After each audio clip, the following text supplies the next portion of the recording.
नमस्कार दोस्तों, स्वागत है आप सभी का एक बार फिर से। तो आइए नजर डालते हैं आज दिन भर की तमाम बड़ी खबरें, मुख्य समाचार, today breaking news, headlines news, सभी खबरें महत्वपूर्ण और काम की खबर है। तो वीडियो में बने रहिए और वीडियो को पूरा लास्ट तक जरूर देखिए। तो बढ़ते हैं आज की पहली बड़ी खबर की ओर।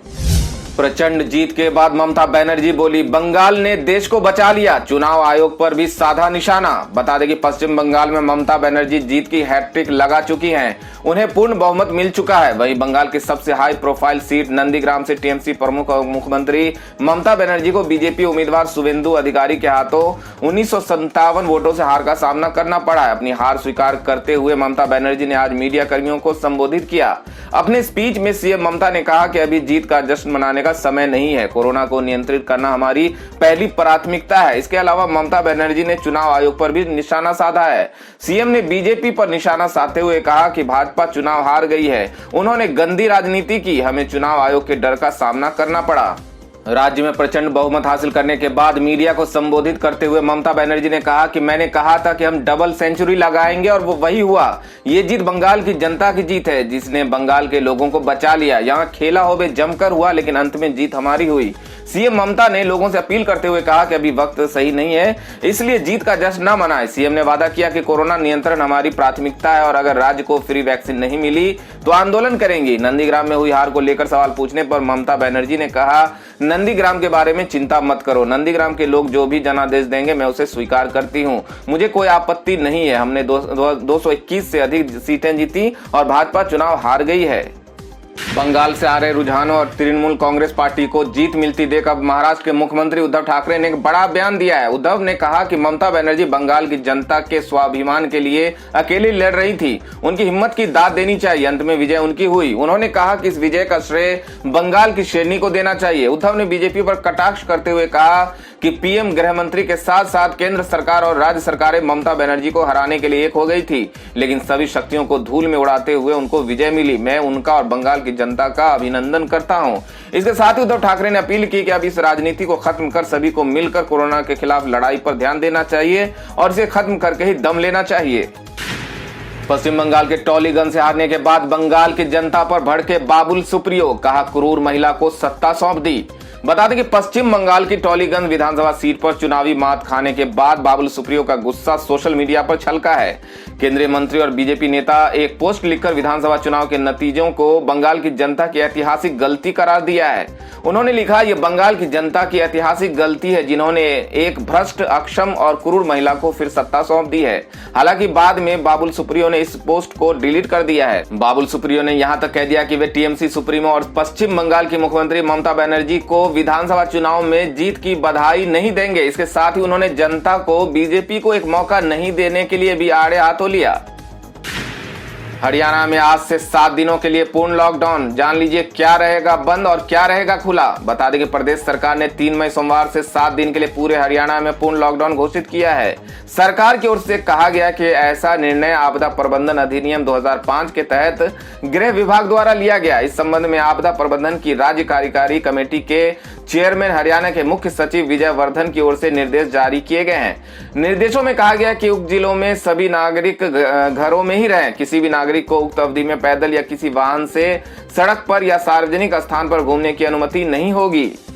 सरकार ने कहा है कि जिन व्यक्तियों और सेवाओं को छूट दी गई है उनमें ऐसे लोग जो लॉ एंड ऑर्डर या आपात सेवाओं में तैनात होंगे। इनमें म्युनिसिपल सेवाएं, पुलिस, सेना, सीपीएफ के वर्दीधारी कर्मचारी, स्वास्थ्य, बिजली, अग्निशमन मान्यता प्राप्त मीडिया कर्मी, कोविड-19 के अंतर्गत काम कर रहे सरकारी कर्मचारी शामिल है। इस अवधि के दौरान पहचान पत्र दिखाकर इन्हें आने जाने में छूट मिल सकती है।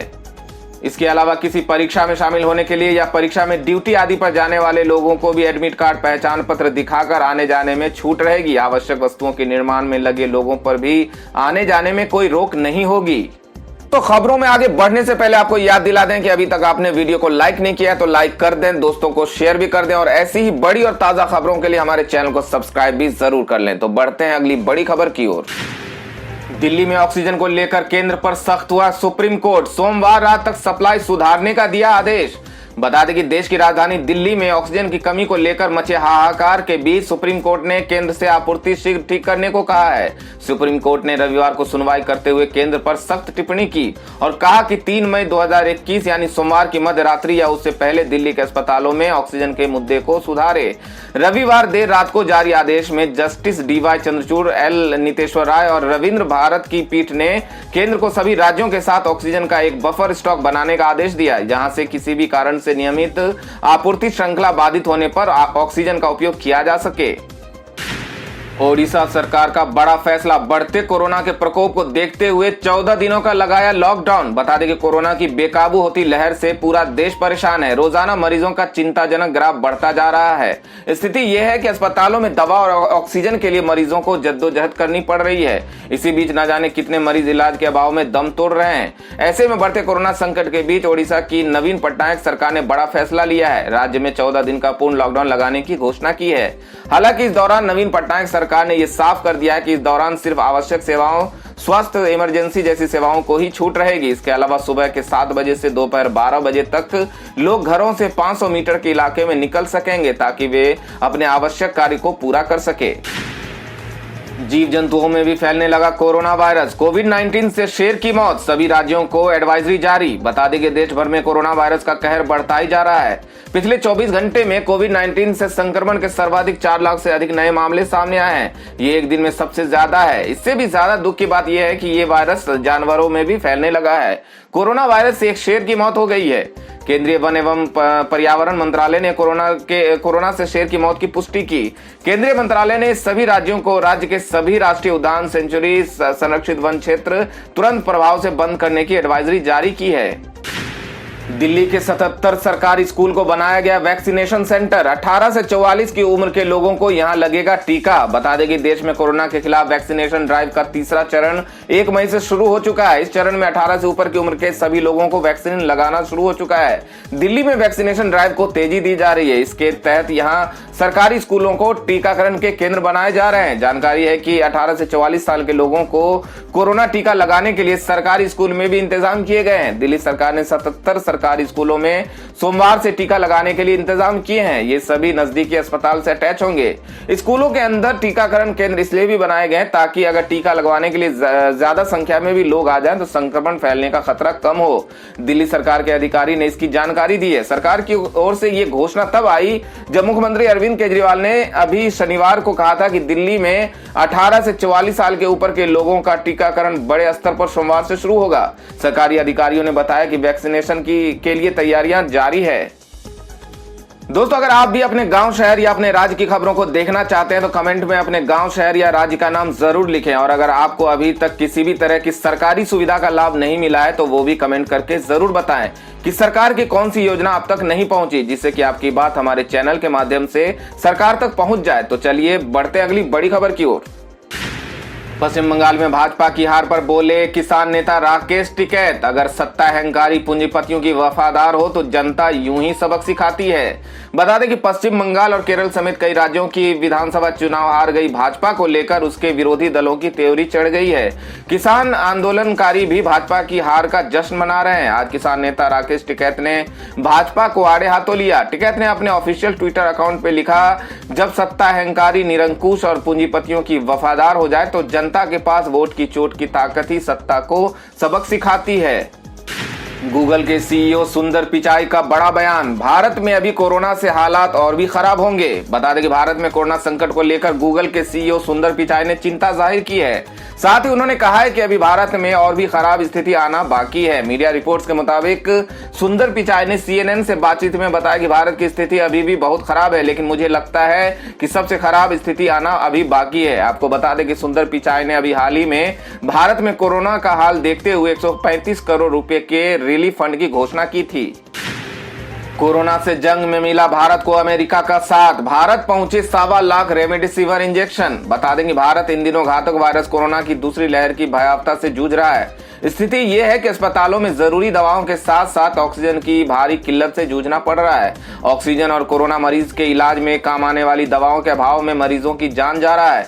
इस बीच भारत की मदद के लिए और देश भी आगे आ रहे हैं। इसी कड़ी में आज फिर अमेरिका से फ्लाइट के जरिए मदद भारत पहुंची है। इस दौरान नई दिल्ली में स्थित अमेरिकी दूतावास ने बताया कि कोविड-19 के खिलाफ लड़ाई में अमेरिकी लोग भारत के साथ एकजुट हैं। आज एंटीवायरल ड्रग रेमडेसिविर की 1.25 लाख शीशियां यूएस से भारत पहुंची है। इसके साथ ही उन्होंने बताया कि भारत की मदद के लिए ये चौथी राहत शिपमेंट है। अभी और मदद सामग्री रास्ते में है।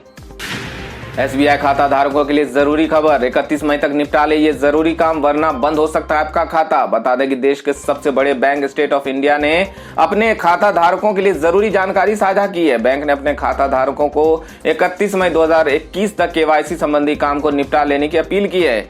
हालांकि बैंक ने अपने खाता धारकों को बड़ी राहत दी है। कोरोना और लॉकडाउन को देखते हुए बैंक ने खाता धारकों को केवाईसी कराने की सुविधा दी है। देश के सबसे बड़े bank state bank of India ने अपने खाता धारकों को बड़ी राहत दी है। बैंक ने अपने ग्राहकों को डाक के जरिए या मेल के जरिए केवाईसी डॉक्यूमेंट जमा करने की राहत दी है। अब खाता धारकों को केवाईसी के लिए बैंक जाने की जरूरत नहीं है। वो ईमेल या डाक के जरिए अपने बैंक खाते का केवाईसी अपडेट करवा सकते हैं। फ्लिपकार्ट पर शुरू हुई बड़ी सेल, सिर्फ 9,500 रुपये में घर लाएं दमदार स्मार्ट टीवी, वॉशिंग मशीन और कूलर पर भी भारी छूट। अगर आप टीवी, वॉशिंग मशीन या फिर एयर कूलर खरीदने के लिए सोच रहे हैं तो ये खबर आपके लिए है। Electronic company Thomson Flipkart big saving day sale पर अपने प्रोडक्ट पर भारी डिस्काउंट दे रही है।